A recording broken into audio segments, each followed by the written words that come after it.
Good morning students. आज हम पाठ हंसते हंसते जीना के दीर्घ उत्तरीय प्रश्नों में चौथा प्रश्न करेंगे। कल हमने 3 प्रश्न तक काम कर लिया था। चौथा प्रश्न है आपका, बड़ों और बच्चों में क्या अंतर है? हंसते हंसते जीना पाठ के आधार पर बताइए। हमने पाठ में पढ़ा था कि बच्चे और बड़ों में सबसे बड़ा अंतर ये होता है कि जब बच्चों में आपस में लड़ाई हो जाती है और वहाँ बड़े पहुँच जाते हैं तो वो भी बच्चे बन जाते हैं और उनके साथ वैसा ही आपस में झगड़ा शुरू हो जाता है। लेकिन बच्चे तो कुछ समय बाद उस झगड़े को भूलकर दोबारा खेलने लग जाते हैं, जबकि जो बड़े लोग होते हैं वो उस झगड़े को ना भूलकर आगे बढ़ाने का काम करते हैं।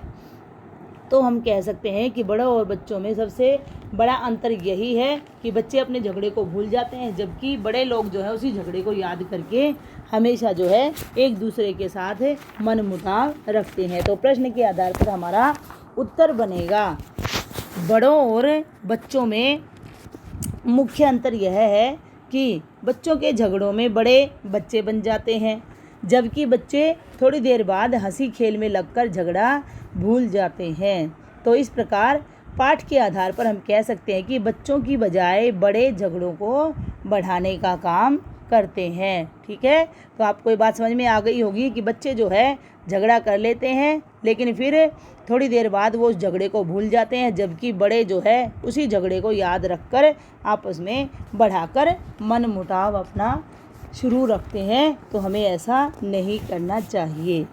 अगला प्रश्न देखिए, 5वां जो प्रश्न है आपका वो है, पराजय में भी हास्य की सृष्टि कैसे कर ली जा सकती है?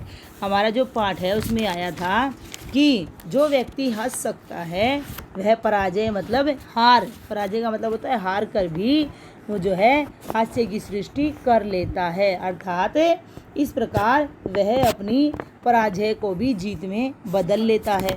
तो इसके आधार पर हम प्रश्न का उत्तर ये बना सकते हैं कि जो व्यक्ति हंसने में समर्थ है या जो हंस सकता है वह पराजय में भी हास्य की सृष्टि कर लेता है। सृष्टि का मतलब रचना कर लेना, कि वह हार कर भी दुख नहीं पाता है या उसको अपना अपमान नहीं समझता है या अपने मान सम्मान के साथ नहीं जोड़ता है कि मैं हार गया हूँ इसलिए आज मेरी सब लोगों के सामने बेइज्जती हो गई है या अब मैं लोगों को मुंह दिखाने के लायक नहीं रहा हूँ, ऐसा वो बिल्कुल नहीं सोचता है।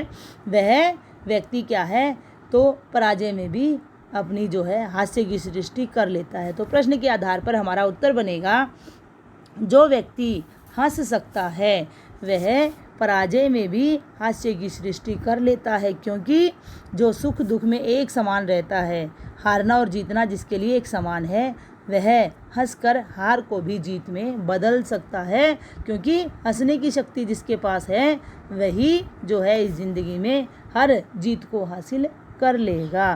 तो इस प्रकार हम कह सकते हैं कि जो हंस सकता है वह हार कर भी जीत सकता है।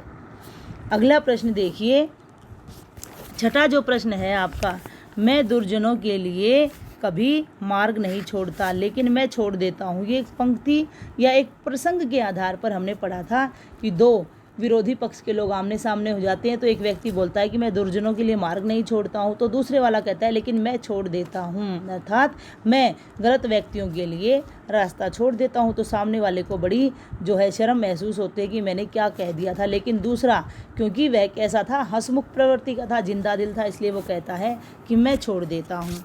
तो यहाँ पर हमारा प्रश्न है कि प्रत्युत्तर देने वाला जो व्यक्ति था वह पहले से कैसे जीत गया था?